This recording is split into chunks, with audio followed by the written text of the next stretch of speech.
Assalamualaikum warahmatullahi wabarakatuh.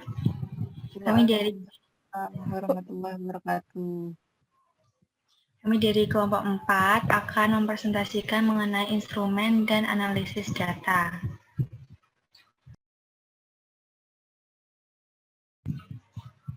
Nah, ini anggota dari kelompok kami sendiri, ada saya, Safira Putri, NIM 1, Della Presilian, NIM 13, Seviana Sari, NIM 18, Dinda Akila, NIM 17, Rahmi Dwi, NIM 22, Ismi Nur, NIM 81, dan Dwi Lutfiatun, NIM 98. Next.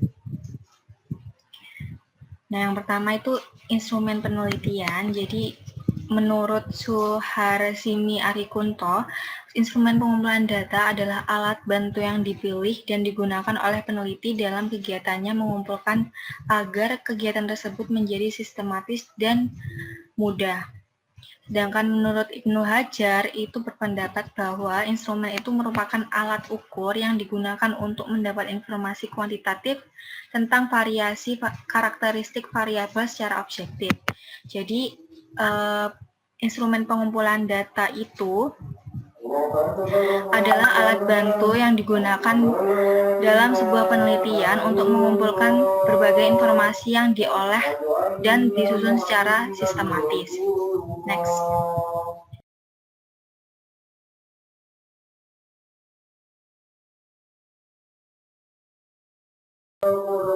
Nah, instrumen yang digunakan dalam kegiatan pengumpulan data itu harus memperhatikan dua hal, yaitu validitas dan reliabilitas. Karena sesungguhnya data yang baik itu adalah data yang valid dan reliable. Nah, menurut Punaji Setiosari itu berpendapat bahwa validitas itu dibagi menjadi dua, yaitu validitas logis dan validitas emoiris. Nah, yang logis itu adalah diperoleh dengan usaha yang sangat hati-hati, sehingga secara logika instrumen itu sendiri itu dicapai menurut validitas yang dikehendaki. Sedangkan validitas emoiris itu validitas yang diperoleh berdasarkan pengalaman. Next. Selanjutnya yaitu reliabilitas, penguji secara eksternal. Yang pertama yaitu tes retest. Instrumen penelitian yang reliabilitasnya diuji dengan tes retest dilakukan dengan cara mencobakan instrumen beberapa kali pada responden. Pengujian cara ini sering disebut stability. Yang kedua yaitu ekuivalen, yaitu instrumen secara ekuivalen adalah pertanyaan yang secara bahasa berbeda tetapi maksudnya sama. Selanjutnya yaitu gabungan dilakukan dengan cara mencobakan dua instrumen yang ekuivalen beberapa kali, respondennya yang sama. Pengujian secara internal yaitu internal konsistensi dilakukan dengan cara mencobakan instrumen sekali saja. Kemudian data yang diperoleh dianalisis dengan teknik tertentu.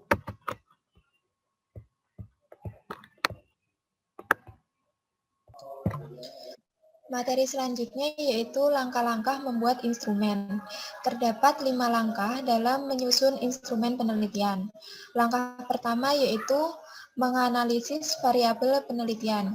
Hal ini dilakukan dengan mengkaji variabel menjadi subvariabel serta mengembangkan indikator pada setiap subvariabel penelitian, sehingga indikator tersebut dapat diukur dan data yang dihasilkan sesuai dengan data yang dibutuhkan oleh peneliti.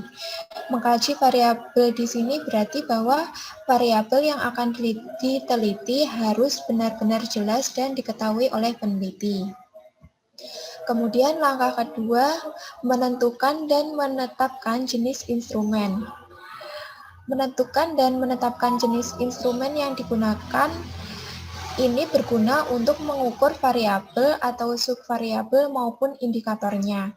Satu variabel dapat diukur oleh satu jenis instrumen ataupun dapat pula lebih dari satu.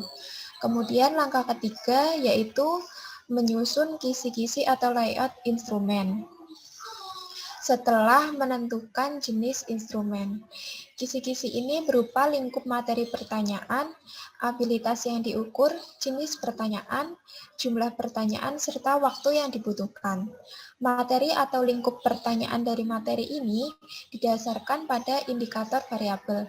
Artinya bahwa setiap indikator akan menghasilkan beberapa luas serta abilitas yang diukurnya. Abilitas di sini maksudnya yaitu kemampuan yang diharapkan dari subjek yang diteliti. Kemudian langkah keempat, menyusun item pertanyaan berdasarkan kisi-kisi. Menyusun instrumen ini khususnya pertanyaan dengan jenis instrumen dan jumlah yang dibuat dapat melebihi dari yang ditetapkan sebagai item cadangan. Setiap item yang dibuat peneliti harus mempunyai gambaran jawaban yang diharapkan. Artinya bahwa perakiraan jawaban yang betul atau diinginkan harus dibuat oleh peneliti. Kemudian langkah yang terakhir adalah uji coba instrumen. Hal ini perlu dilakukan agar tingkat reliabilitas dan validitas serta keterbacaan setiap item dapat diketahui. Hasil dari uji coba dapat digunakan untuk merevisi instrumen, misalnya dengan membuang instrumen yang tidak perlu ataupun mengganti dengan item yang baru. Dapat pula dengan memperbaiki isi maupun redaksinya. Next. Selanjutnya yaitu analisis data. Kata analisis berasal dari bahasa Yunani, yaitu dari kata ana yang berarti atas dan juga lisis yang berarti memecahkan atau menghancurkan.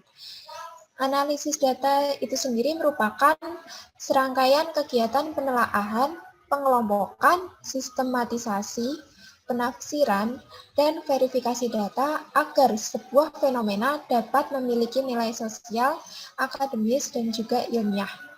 Dalam penelitian kuantitatif, analisis data merupakan kegiatan setelah data dari seluruh responden atau sumber data lain telah terkumpul. Selanjutnya akan dijelaskan. Kemudian teknik analisis data dalam metode kualitatif dilakukan dalam 3 tahap, yaitu yang pertama analisis data sebelum di lapangan, yang kedua yaitu analisis data selama di lapangan, dan yang ketiga analisis data setelah di lapangan. Next. Yang pertama yaitu analisis data sebelum di lapangan. Dalam tahap ini dilakukan analisis terhadap data hasil studi pendahuluan atau data sekunder yang akan digunakan peneliti untuk menentukan fokus peneliti dalam rangka penyusunan usulan peneliti, di mana terlihat data apa yang diperlukan, apa sumbernya, dan apa karakteristiknya. Fokus peneliti pada tahap ini bersifat sementara atau dapat berubah setelah lebih mendalami situasi yang ada di lapangan. Misalnya, peneliti telah memfokuskan penelitiannya pada proses pembelajaran dengan menggunakan pendekatan humanistik. Tetapi yang terjadi di sekolah adalah proses pembelajaran yang menggunakan metode pendekatan konseptual. Nah, apabila peneliti telah menetapkan sekolah tersebut sebagai lokasi penelitiannya, maka peneliti dapat mengganti fokus penelitiannya mengikuti pendekatan yang diterapkan di sekolah tersebut, yaitu pendekatan konseptual. Next.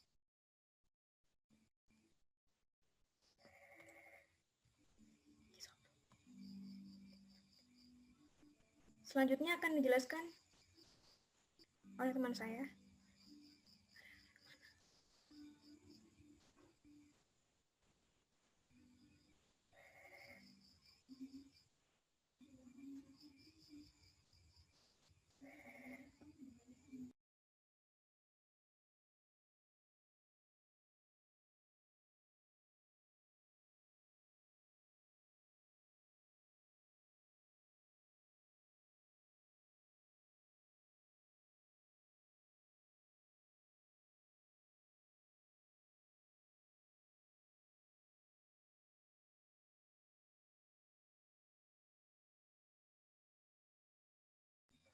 Kemudian yaitu analisis data selama di lapangan.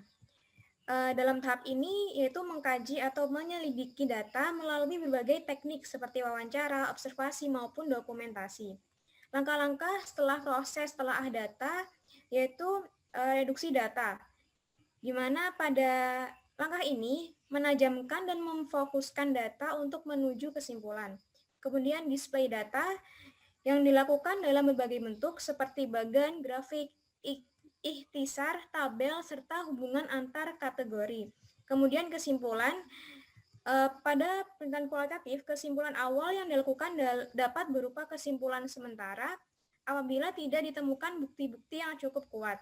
Akan tetapi, apabila diperoleh bukti-bukti yang mendukung, maka kesimpulan awal dapat menjadi kesimpulan yang bersifat kredibel atau dapat dipercaya. Kesimpulan yang diambil harus dapat menjawab rumusan masalah yang disusun serta mengandung temuan baru yang belum pernah ada sebelumnya. Next.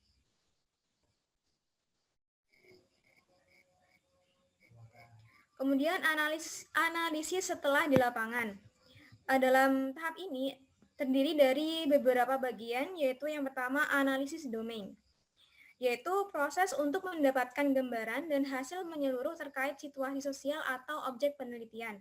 Situasi sosial berkaitan dengan aktivitas tertentu dari objek penelitian di lokasi tertentu yang dapat diperoleh dengan memberikan pertanyaan umum dan pertanyaan terperinci agar menghasilkan kategori atau domain sebagai landasan penelitian. Domain penelitian terdiri dari 3 unsur yaitu pencakup, tercakup, dan hubungan semantik. Misalnya domain yang dihasilkan adalah pegawai. Yang kedua yaitu analisis taksonomi. Setelah dilakukan analisis domain, maka akan diperoleh fokus penelitian yang telah ditetapkan dan dijadikan cover term atau pencakup. Selanjutnya, dapat dianalisis menggunakan analisis taksonomi. Dari analisis taksonomi akan diperoleh tercakup yang menjadi bagian-bagian atau elemen-elemen dari laporan. Yang kemudian ketiga yaitu komponensial yang dilakukan untuk menemukan perbedaan yang kontras yang diperoleh dari analisis taksonomi yang telah dilakukan. Yang keempat yaitu analisis tema kultural, di mana pada tahap ini lebih memperdalam tentang upaya untuk mencari hubungan atau benang merah dari ketiga proses analisis sebelumnya. Next.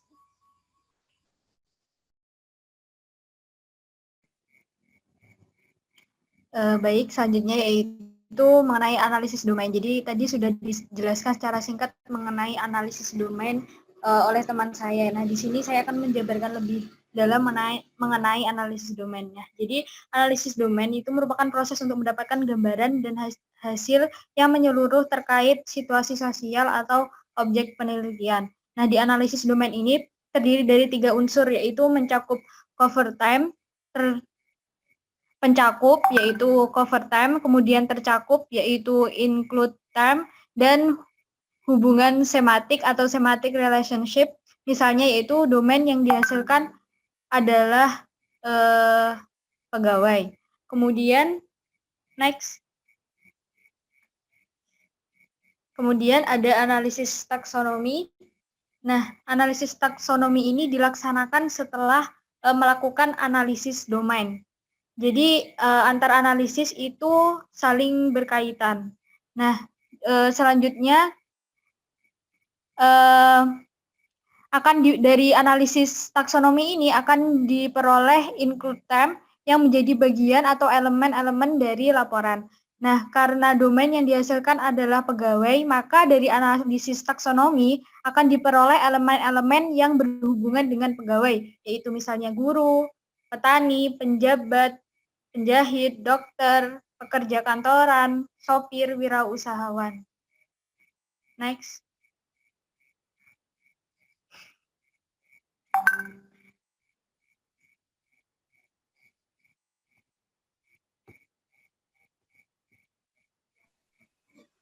Baik, selanjutnya yaitu analisis komponensial.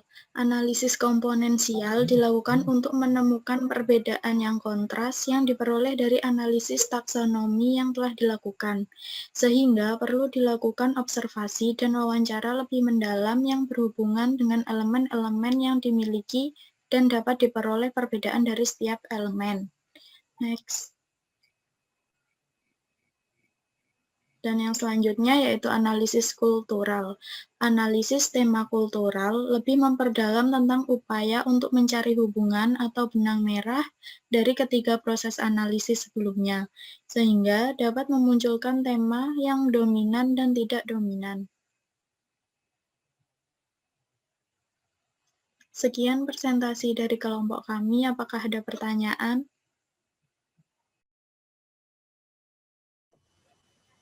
saya ingin bertanya.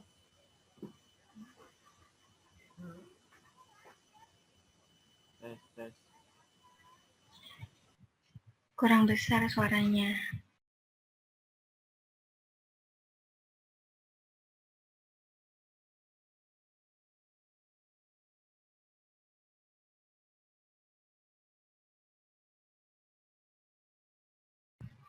Halo?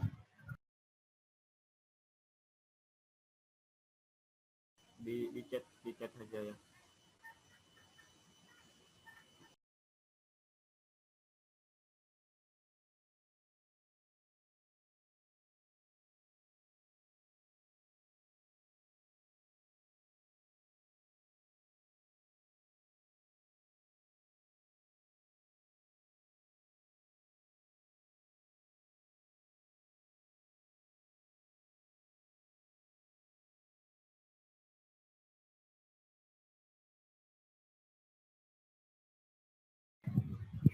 Mungkin dia bisa pakai mic-nya.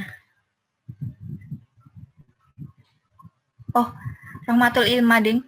Ilma, monggo. Yang mau bertanya.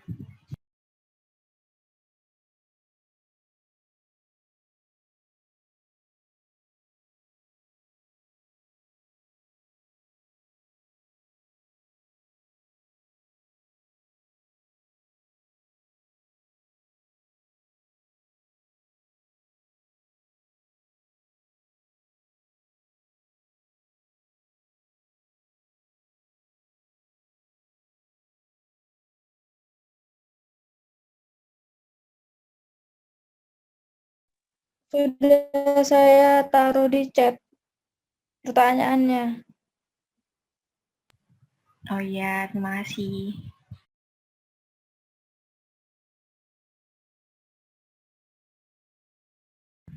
Yang lain mungkin Rek, silakan.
Saya izin menjawab pertanyaan dari Gozi.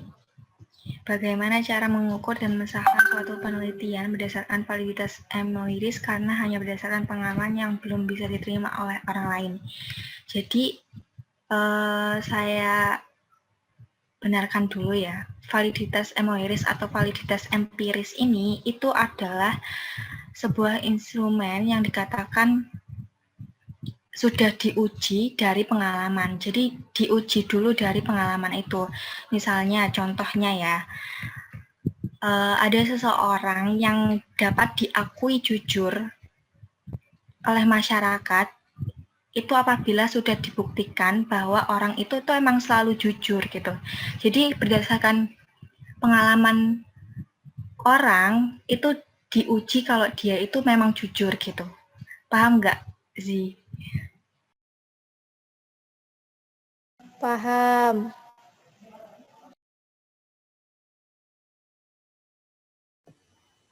Tapi kalau ketemu orang yang baru dikenal kan, dia kan nggak langsung percaya gitu kan.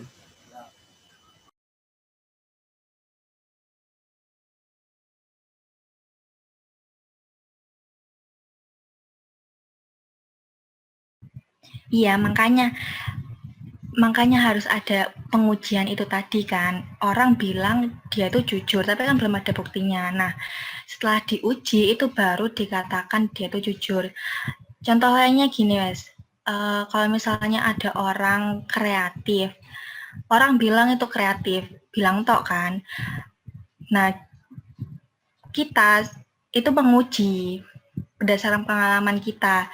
Kita nguji, emang dia benar kreatif ya. Terus kita ngasih kayak, coba gambarin ini. Terus dia gambar segampang itu, berarti kan dia kreatif. Nah, itu kita sudah menguji gitu. Berarti kan emang sudah diuji kalau dia itu memang orangnya kreatif. Bisa diterima.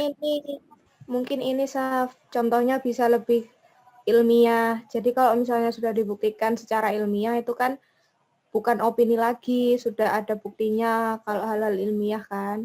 Kalau misalnya kayak jujur kayak tadi itu kan sifatnya masih subjektif sih. Tidak bisa dibuktikan secara ilmiah gitu. Ya, Mungkin maksudku contohnya maksudku hasil penelitiannya, bukan karakter atau kepribadian penelitinya.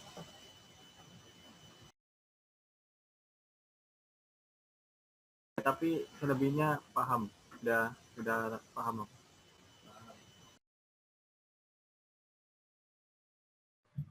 Ya, sama aja kayak kita penelitian MHPK kemarin tuh kan kita berdasarkan pengalaman, kita kalau misalnya daun tuh kalau nggak kena cahaya tuh nggak bisa fotosintesis. Itu kan berdasarkan opini orang. Nah, kita menguji dengan pengalaman itu tadi. Kita nyoba ditutup pakai karbon. Ternyata ada yang nggak ada patinya atau bahkan kering daunnya gitu. Itu kan sama aja kayak pengalaman kita sendiri. Kita menguji sendiri gitu. mau menambahi sedikit Ya, yang monggo. tentang sebenarnya apa yang disampaikan Safira sudah benar ya, tapi yang praktikum kita kemarin itu bukan opini, itu kan kayak percobaan, kan ada namanya percobaan SARS, percobaan Ingenhouse. Halo.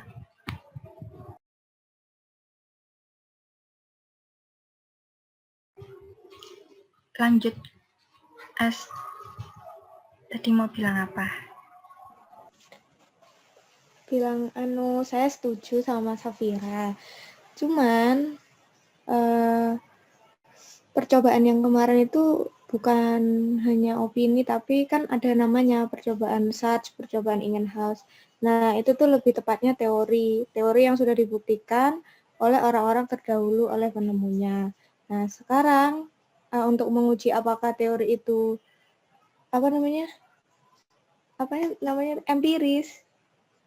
empiris. Ya, itu. Nah, maka karena itu kita coba lagi sekarang apakah hasilnya sama dengan hasil dari teori tersebut. Gitu. Ya, terima kasih Estian.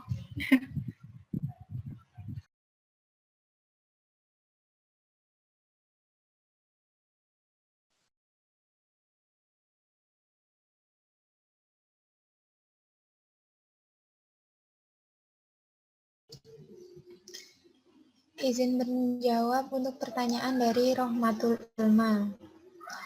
Bagaimanakah cara uji instrumen jenis penelitian kuantitatif? Jadi pada penelitian kuantitatif ini ada dua cara untuk menguji instrumennya. Yang pertama ada uji validitas dan yang kedua ada uji reliabilitas. Uji validitas itu sendiri dibagi menjadi dua, yaitu yang pertama uji validitas konten dan yang kedua ada uji validitas kriteria. Kemudian yang uji reliabilitas itu bermacam-macam, ada uji tes retest, ekuivalen, dan juga internal konsentri seperti itu. Mungkin dari kelompok saya ada yang ingin menambahkan?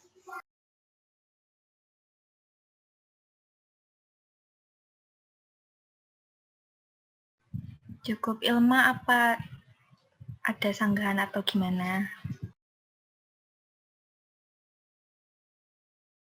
Sudah cukup jelas. Terima kasih. Sama-sama. Sama.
Izin menjawab pertanyaan dari Windy tadi ya. Bagaimana cara kita bentar. Bagaimana cara kita mengetahui bahwa data yang kita peroleh itu nantinya bisa valid atau reliabilitas? Nah, untuk uji validitas sendiri, untuk mengetahui apakah itu valid atau tidak, alat ukur dapat dikatakan valid jika benar-benar sesuai dan menjawab secara cermat tentang variabel yang akan diukur. Jadi validitas di sini juga menunjukkan sejauh mana ketepatan pernyataan dengan apa yang dinyatakan sesuai dengan koefisien validitas. Seperti itu. Sedangkan untuk yang reliabilitas ini dilakukan untuk mengetahui ketetapan suatu instrumen atau alat ukur di mana mengukur gejala yang sama walaupun dalam waktu yang berbeda. Seperti itu. Apakah ada tambahan dari anggota kelompok? Mohon izin menambahkan ya. Jadi bagaimana agar data kita itu bisa dinyatakan valid atau reliable. Nah, itu bagaimana ya? Bagaimana cara kita untuk memperoleh data tersebut itu harus sesuai dengan bagaimana kita memperoleh datanya. Misalnya saja kita ingin mengukur berat. Nah, berarti kita harus menggunakan alat ukur berat, bukan alat ukur panjang, misalnya seperti itu. Jadi agar data kita bisa dinyatakan valid, itu kita harus menggunakan kayak alat pendukung yang sesuai dengan data yang ingin kita ambil, seperti itu. Mungkin ada sanggahan? Ya, terima kasih. Ya, izin menambahkan, biasanya itu untuk pengujian validitas itu biasanya menggunakan bantuan SPSS dan Microsoft Office Excel, seperti itu, untuk pengolahan datanya.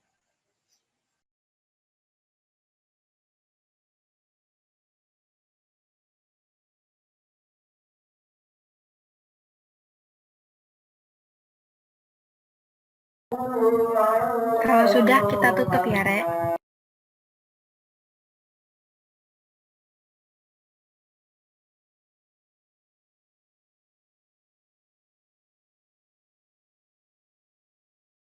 Halo? Ya. Iya.